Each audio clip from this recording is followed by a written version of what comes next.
Bonjour, quel bonheur de nous retrouver ce matin. Chaque jour, nous sommes en mesure de visiter, d'étudier, d'approfondir la parole. Aujourd'hui, nous verrons, ne crains pas. L'auteur, c'est toujours Jérémie. Mais en dehors du livre de Jérémie, il y a juste après Lamentation de Jérémie. Quand nous lisons Lamentation, nous voyons souffrance d'un homme qui se lamente. Alors, pourquoi a-t-on donné ce nom? Je l'ignore. Mais les enfants de Dieu qui ont placé leur espérance en Jésus ne doivent pas se lamenter. Je reprends pour toi. Les enfants de Dieu qui ont placé leur espérance en Jésus ne doivent pas se lamenter. Mais ils doivent, à travers chaque épreuve, se poser une question. La question que je me pose tout le temps, dès que j'ai un problème, je dis Seigneur, je vois le négatif, mais montre-moi maintenant le positif. Parce que toutes les fois qu'il y a le négatif, il y a forcément le positif. Le négatif vient du diable. Le positif, c'est comment Dieu transforme le négatif en positif. Je te donne un exemple. Par le passé, il y a longtemps, à la Martinique, nous n'avions pas de boissons, jus industrialisés comme aujourd'hui. La boisson nationale, c'était quelque chose qu'on appelle Madou. M-A-D-O-U. Comment on prépare un Madou? Dès qu'on avait 2-3 citrons, on coupait les citrons, on récupérait le jus, on mettait du sucre, de l'eau, et on allait acheter de la glace parce qu'il n'y a pas de réfrigérateur.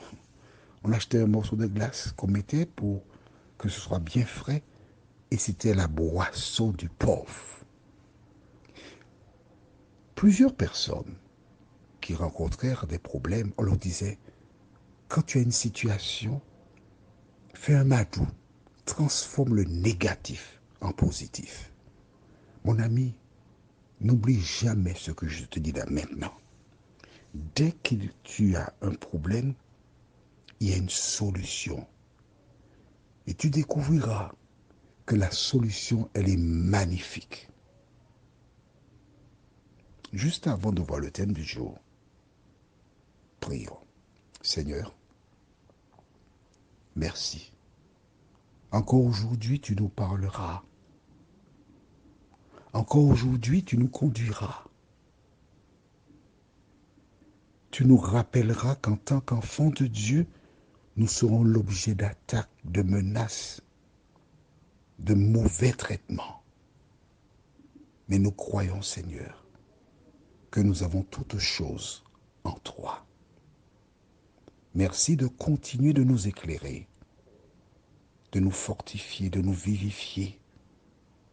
Merci de nous conduire dans le chemin du salut et que nous puissions toujours compter sur toi, nous t'en prions, parce que le Saint-Esprit nous conduit dans la vérité. C'est au nom de Jésus que nous t'avons fait cette requête et pour ta gloire éternelle. Amen.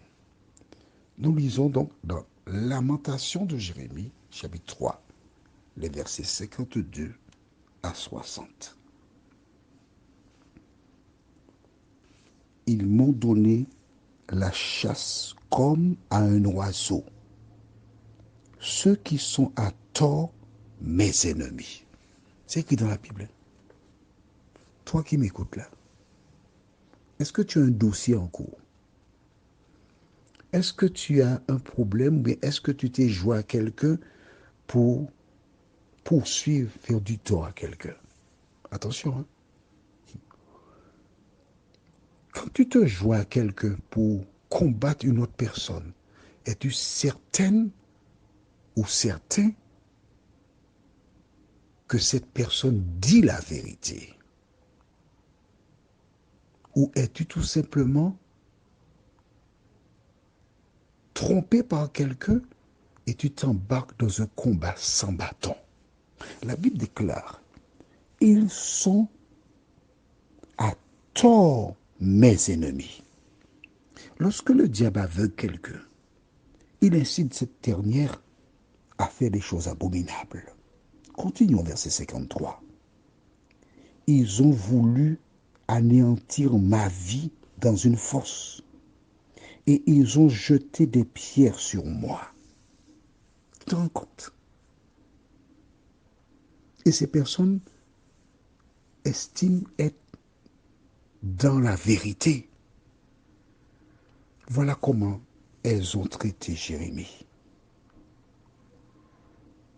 Verset 54. Les eaux ont inondé ma tête. Je disais, je suis perdu. Mais rappelle-toi, Dieu avait dit à Jérémie, je suis avec toi. Bien que Dieu soit avec Jérémie, regarde ce qu'on lui a fait. Pourquoi Dieu a-t-il permis cela? Pourquoi? Pour éprouver sa foi, on peut dire ça. Pour montrer à celles et ceux qui le persécutent qu'il existe une limite, on peut dire ça aussi. On peut dire toute espèce de choses, mais seul l'Éternel connaît. Donc, ne nous attardons pas à chercher à comprendre. Mais face à cela, qu'a fait cet homme? Verset 55. J'ai invoqué ton nom, ô Éternel, du fond de la fosse. Mon ami, je t'invite à suivre l'exemple de Jérémie, parce que c'est l'exemple que je suis. Du fond de la fosse, quand tout le monde se ligue contre moi, quand tout le monde m'accuse à tort, quand tout le monde m'incinère, quand des personnes changent de trottoir, quand ils me voient, quand je dis moi, je ne parle pas de moi personnellement, hein, je parle de toi. Mais oui, parce qu'en ce qui me concerne, moi, il n'y a pas de problème. Quelles que soient les personnes qui tirent sur moi, par la grâce de Dieu, j'ai déjà atteint le niveau où cela glisse sur la carapace de mon indifférence. Mais au milieu de ce tumulte, Jérémie a invoqué le nom de l'Éternel. Qu'est-ce qui s'est passé? Verset 56. Tu as entendu ma voix.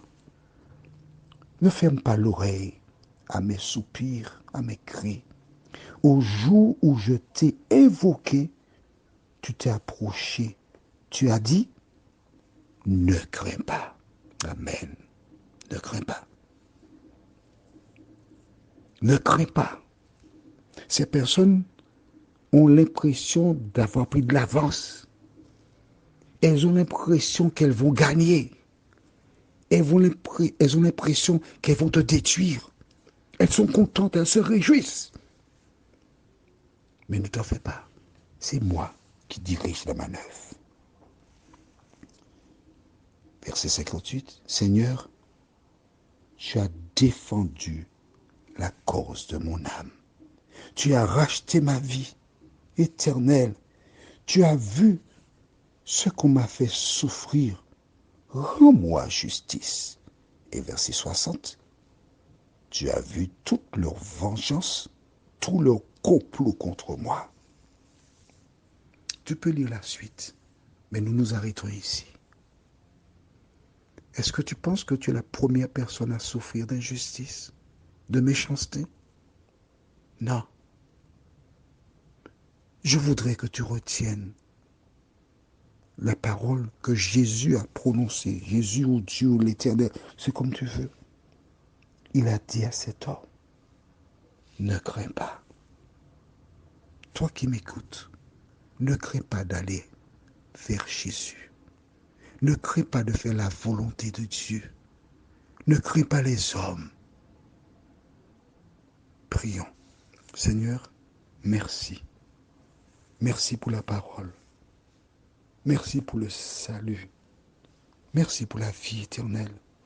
Merci parce que tu es en train d'inculquer à tes enfants qu'aussi longtemps que nous sommes sur cette terre, nous aurons des tribulations. Des gens se ligueront contre nous.